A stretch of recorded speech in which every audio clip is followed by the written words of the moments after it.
Programme में एक बार फिर खुशामदीद। बात हो रही थी साइफर स्कैंडल के हवाले से, एक बार फिर ख़बरें गर्दिश कर रही हैं। ज़ाहिर आज आज़म खान प्रिंसिपल सेक्रेटरी जनाब साबिक़ वज़ीर आज़म और उनका आज एतराफ़ी बयान आया। उस बयान के बाद अब इस चीज़ की और ख़ास तौर पे 164 जो दफ़ा है उसके अंदर रहते हुए ये जो बयान है इसकी कितनी अहमियत है।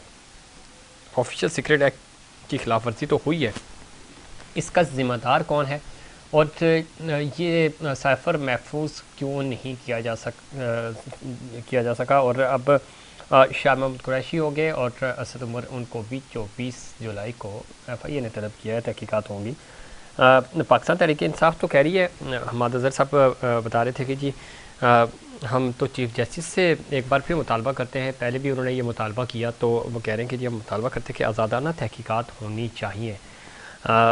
अब मामला खुल चुका है और इसके ऊपर डिबेट भी हो रही है। हमें ज्वाइन किया है जनाब हुसैन थेबो साहब ने, सीनियर सहाफ़ी हैं, पर्सन हैं और ख़ास तौर पे डिप्लोमेटिक और स्ट्रेटेजिक अफेयर्स को बड़ी गहरी नज़र रखते हैं इनके ऊपर। थेबो साहब खुशामदीद कहते हैं आपको शो में। शुक्रिया सर, मेहरबानी। किस तरह देखते हैं आज़म खान का एतराफ़ी बयान? आज पिछले ज़रा कई दिनों से इस पे बात भी हो रही थी, अब वो लापता हैं, आज वो सामने आया उनका भी ये बयान। और अब किस तरह देखते हैं, ऑफिशियल सीक्रेट एक्ट की खिलाफ वर्जी हुई है, केस बनता है ये। वज़ीर दाखिला ने आज दोपहर में प्रेस कॉन्फ्रेंस की, उन्होंने बताया भी इस पर। आप किस तरह देखते हैं इस पूरी सूरत हाल को? देखिए, सबसे पहले तो एक ऐसा लीडर जो हमेशा कौम को गुमराह किया, कभी उसने कोई स्टंट किया, कभी कोई उसने लॉजिक पेश की, जब उसको एक लीगल वे में, जो कॉन्स्टिट्यूशनल वे था जिसके तहत उसको हाउस से बाहर निकाला गया, उसने अपना कॉन्फिडेंस का वोट नहीं ले सका, तो उसने ये कौम के साथ, मैं समझता हूँ हमारे कानून के साथ और हमारे लेजिस्लेशन के साथ एक मजाक किया और एक खत लहराया और ये दिखाया कि जी ये देखें, मेरे खिलाफ साजिश हो रही है, मैं दुनिया का इतना बड़ा लीडर हूँ कि अमेरिका में मेरे खिलाफ साजिश हो रही है, वो मुझे नहीं चाह रहे। फिर कुछ दिन के बाद जी उन्होंने खुद ही उस साइफर को जो है वो डिनाई किया कि नहीं, ऐसा नहीं है, और उन्होंने जाके वहाँ अमेरिका में लॉबिंग फर्म हायर किया, लोगों को गुमराह किया, हमारे नौजवान नस्ल को इस तरह गुमराह किया कि वो इस नतीजे पे पहुंचे कि उन्हीं के कहने पे उन्होंने जाके 9 मई का इंसिडेंट किया, जो हमारे मुल्क के लोगों का सर शर्म से झुक गया वो देख के कि जिस तरह से हमारे शोधा ने, जिस तरह से हमारे अफवाज पाकिस्तान ने इस मुल्क के लिए कुर्बानियां दी हैं, अपनी जानों का नजराना दिया है, और उनके साथ इस तरह से करना, ये तो दुश्मन भी कभी नहीं सोच सकता था, जो हमारा कितना भी बड़ा दुश्मन हो। आपके कहने के मुताबिक ये बिल्कुल सीक्रेट एक्ट की वायलेशन है, और जिस तरह से उनके पर्सनल सेक्रेटरी ने आके आज़म खान ने आज बताया है, मैं समझता हूँ कि रियासत पाकिस्तान को उसके खिलाफ सख्त एक्शन करना चाहिए और इस ऐसे इक़दाम को जिस तरह से कोई और आइंदा ना रिपीट कर सके। ठीक, बिल्कुल दुरुस्त कह रहे हैं। तहकीकात बहुत पहले हो जानी चाहिए थी। पाकिस्तान तहरीक इंसाफ मुतालबा कर रही है और पहले भी ज़ाहिर जब उनकी हुकूमत थी, जब ये साइफर आया तो ज़ाहिर वो उनकी हुकूमत के दौरान ही आया ना, वो हुकूमत का खात्मा तो उसके बाद हुआ, तो तहकीकात हो सकती थी। कौमी सलामती कमेटी के सामने भी ये रखा गया, उसके जो मिनट्स हैं वो भी मौजूद हैं। अब कहा यह जा रहा है कि दफ़ा जो 164 है उसका के अंदर ये ज़रा बयान रिकॉर्ड हुआ आज़म खान साहब का, इसकी कानूनी क्या हैसियत है और अब मज़ीद सवालात उठ रहे हैं। आप नहीं समझते कि क्विकली इसके ऊपर तहकीकात होनी चाहिए? 1 साल तो पहले भी गुजर चुका है, तहकीकात होनी होती तो बहुत पहले हो चुकी होती। तो ये जितना डिले हो रहा है मामला, तो उसकी वजह से नए नए सवालात भी जन्म ले रहे हैं। तो करार वाकई सज़ा तो होनी चाहिए। जो जो लोग जिस तरह आप बता भी रहे थे मिसगाइड कर रहे हैं हमारी यूथ को, या रियासत को नुकसान पहुंचा रहे हैं या मुल्क पाकिस्तान के इमेज को किसी भी तरह किसी भी लेवल पे अगर डैमेज कर रहे हैं तो उनको सज़ाएं मिलनी चाहिए, लेकिन डिले है अभी तक तमाम तर मामलात में, ऐसा क्यों है? देखिए, इसमें बहुत सारी जो हमारे मुबस्सरीन अपनी अपनी एनालिसिस पेश कर रहे होते हैं, जी जी। उसमें जो हमारी जुडिशरी है वो अनफॉर्चुनेट ये है कि हमारी जुडिशरी भी डिवाइड है और वो फेवरेटिज्म पे बिलीव करती है। ये हमें खुल के बोलना चाहिए। जब तक हम बात नहीं करेंगे, जब तक हम बोलेंगे नहीं, तब तक हमारे इदारे, हमारे इंस्टीट्यूशन काम नहीं करेंगे, तब तक ये मुल्क तो आगे नहीं बढ़ सकेगा, तरक्की नहीं कर सकेगा। अगर इदारों को, मैं ख़ास तौर पे जुडिशरी की बात कर रहा हूँ कि उनको अगर कानून, उनको ये जो आइन है इसकी पासदारी करनी है। जी। अगर वो समझते हैं कि वो ये आइन की खिलाफ वर्जी हो रही है इस तरह से, तो वो महमूद और अयाज की डिस्क्रिमिनेशन ना करें और बराए मेहरबानी इसके ऊपर सख्त से सख्त सजाएं दें, जिस तरह से कल एक एग्जाम्पल बने कि इस तरह से कोई सोच ना सके कि हमारे मुल्क के आइन के साथ, कानून के साथ मजाक करे और कोई ऐसा जो स्टेट सीक्रेट कॉरस्पॉन्डेंस है उसको लहरा के और अपनी पॉलिटिकली स्ट्रेंथन करने के लिए ये चीज़ें की जाए। तो रियासत पाकिस्तान और ख़ास तौर पे हमारी जुडिशरी को ये चाहिए कि वो इन चीज़ों का खुद ठीक। सो मोटो, वैसे तो अतिका ओडो के शराब पे भी सो मोटो लिया जाता है, तो ऐसी चीज़ों पे सो मोटो लेके और इनके ऊपर सख्त से सख्त सज़ा होनी चाहिए। और ख़ास तौर पे वो लीडर जिसने इस कौम को गुमराह किया, जिसने 9 मई के इंसिडेंट पेश किए और हमारे शुहदा के साथ जिस तरह से उनकी यादाश्त के साथ किया गया, उनके साथ ऐसा ही सलूक होना चाहिए जिन्होंने ये किया है और उनको सख्त से सख्त सजाएं मिलनी चाहिए। बहुत शुक्रिया जनाब हुसैन थे। वो साहब बता रहे थे कि कानून से वालतर कोई नहीं है और कानून के अंदर रहते हुए जिसने भी पाकिस्तान, रियासत पाकिस्तान या जब हम शहदा की बात करते हैं तो उनकी यादगारों के साथ जिन जिन लोगों ने भी इस तरह के जुर्म किए उनको सज़ाएं मिलनी चाहिए। और सज़ाएं इसलिए भी कानून के अंदर रहते हुए मिलनी चाहिए और ताकि आइंदा इस तरह का कोई अमल जो है वो दोबारा ना हो सके। और सज़ा व जज़ा का जो कॉन्सेप्ट है वो होता भी इसलिए है ताकि ना तो रियासत को नुकसान पहुंच सके और ना ही किसी भी तरह की जो सरकारी इमलाक है या मुल्क पाकिस्तान की इमलाक है, चाहे वो फ़ौजी हों, सिविलियंस हों, इन तनसीबात को नुकसान नहीं होना चाहिए। इनके ऊपर तो कौमें फ़ख्र करती हैं और ज़िंदा कौमों का ये जो वतीरा होता है कि वो अपने शुहदा को और जो अपने हीरोज़ हैं उनको याद रखते हैं, उनसे जुड़े जो यादें होती हैं उनको हमेशा वो उनकी पासदारी करते हैं। लेकिन जब हम इस वक्त साइफ़र की बात कर रहे हैं, साइफ़र के ऊपर सवालात ज़रा उठेंगे। टाइमिंग बड़ी इंपॉर्टेंट है पॉलिटिकली, चूँकि आगे इंतखाबात होने जा रहे हैं। हुकूमत की क्या ज़िम्मेदारी थी इस पूरे मामले में, वज़ीर दाखिला की क्या ज़िम्मेदारी है, ख़ारजा और जो सेक्रेटरी ख़ारजा थे वो और प्रिंसिपल सेक्रेटरी वज़ीर ख़ारजा, तो ये सारी चीज़ें ज़रा अब तहकीकात होंगी। FIA इसके ऊपर काम कर रहा है।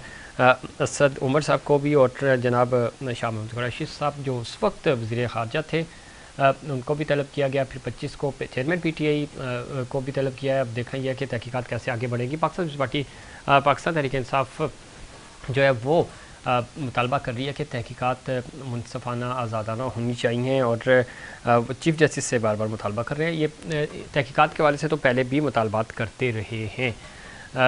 अब ये आज़ादाना तहकीकात होंगी तो ही इसके अंदर जो जो लोग मुलव्वस हैं और उनको सज़ाएँ होनी चाहिए। अब सियासी सूरत हाल पे बात करते हैं कि आने वाले जो इंतखाबात हैं, क्या असम्बलियाँ जो है वो अगर 12 से पहले तहलील होती हैं तो 90 दिन का टाइम मिल जाएगा निगरान सेटअप को और इलेक्शन कमीशन को इंतखाबात कराने के वाले से। और अगर बाई डिफ़ॉल्ट असम्बली अपनी मुद्दत पूरी करती है और 30 के बाद अगर ये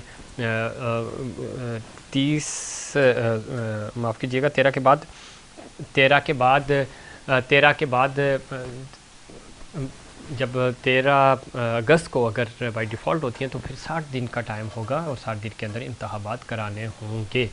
अब देखना यह है कि ये मामला किस तरफ जाता है। और उसके बाद निगरान सेटअप में निगरान वज़ीर-ए-आज़म कौन होंगे उसके ऊपर बात हो चुकी है।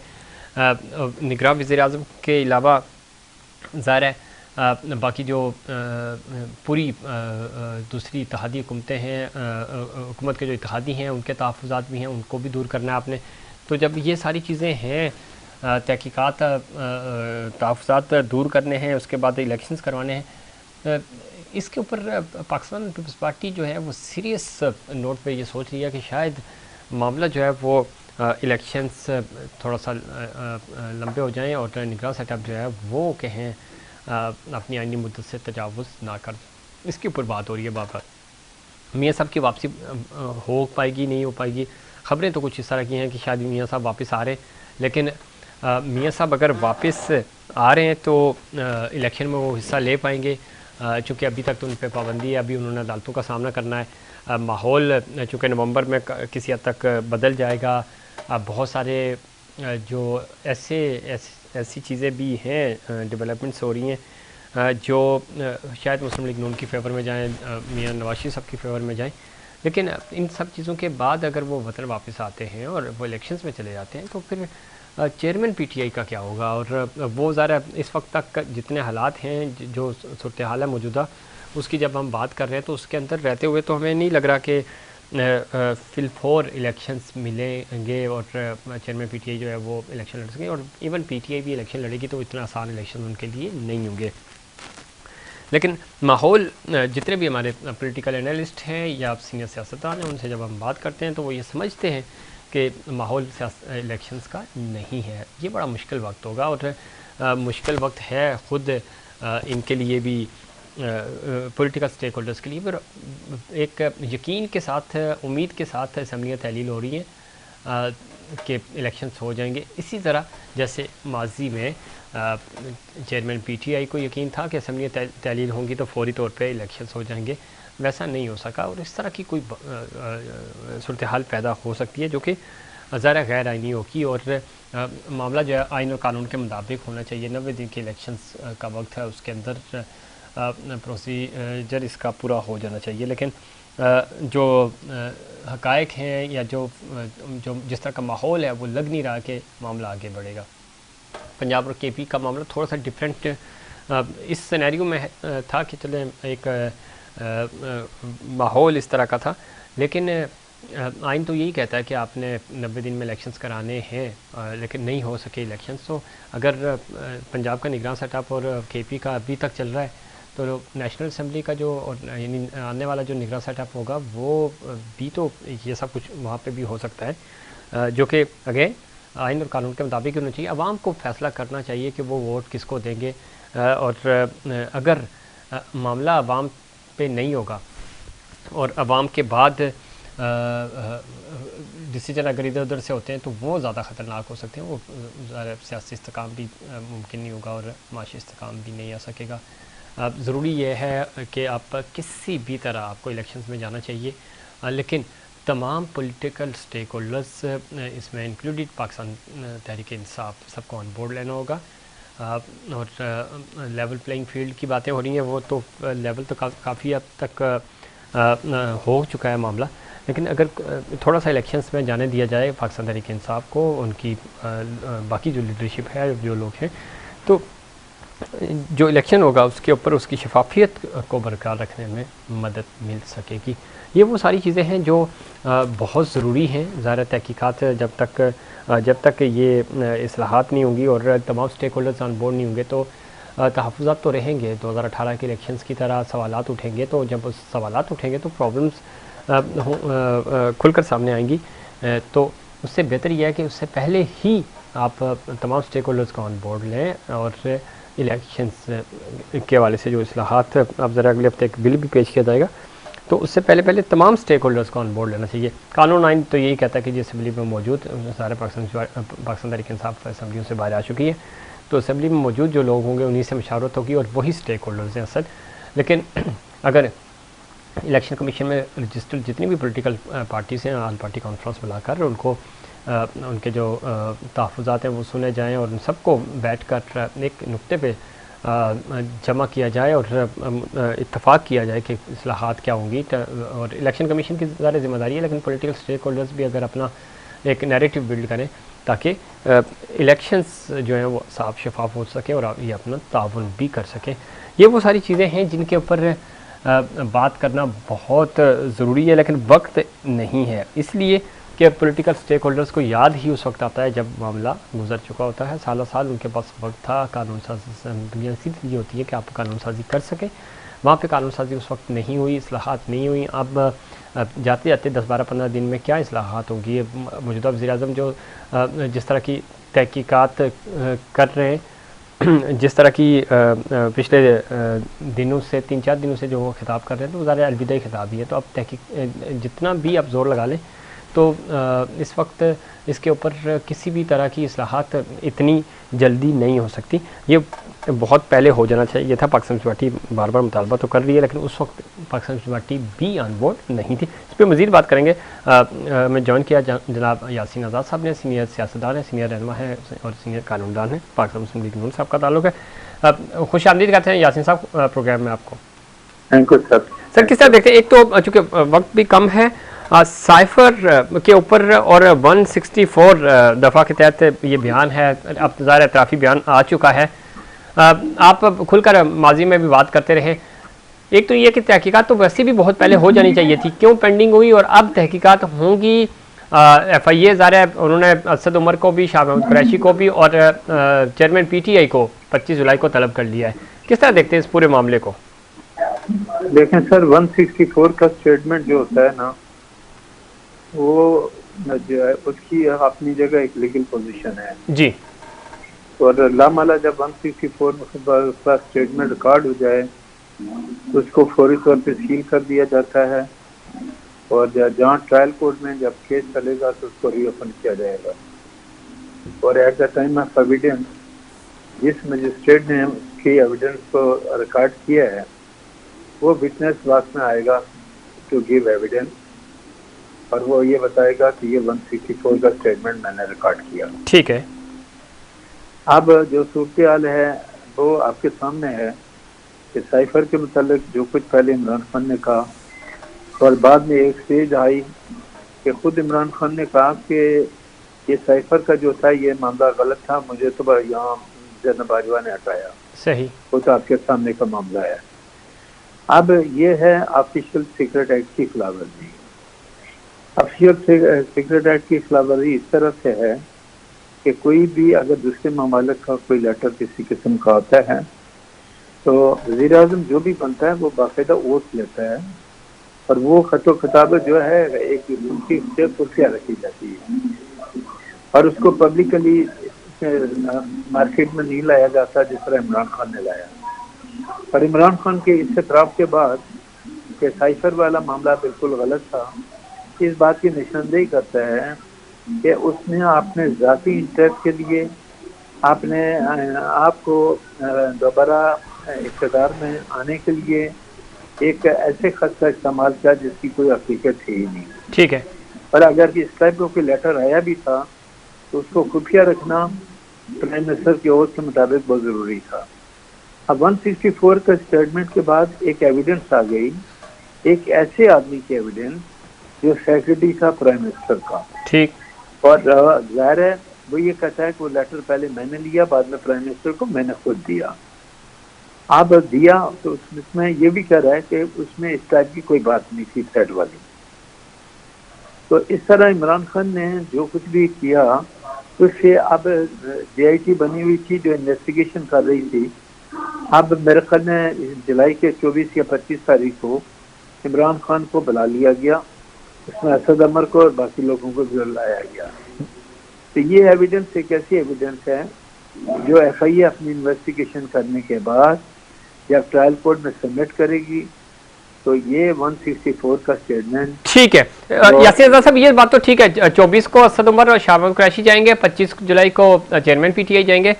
और एक चीज़ बड़ी इंपॉर्टेंट है, आप ज़रा सारी इनसाइट्स समझते हैं लीगली। प्रिंसिपल सेक्रेटरी और सेक्रेटरी खारजा की जिम्मेदारी नहीं बनती कि वो साइफर को महफूज रखें।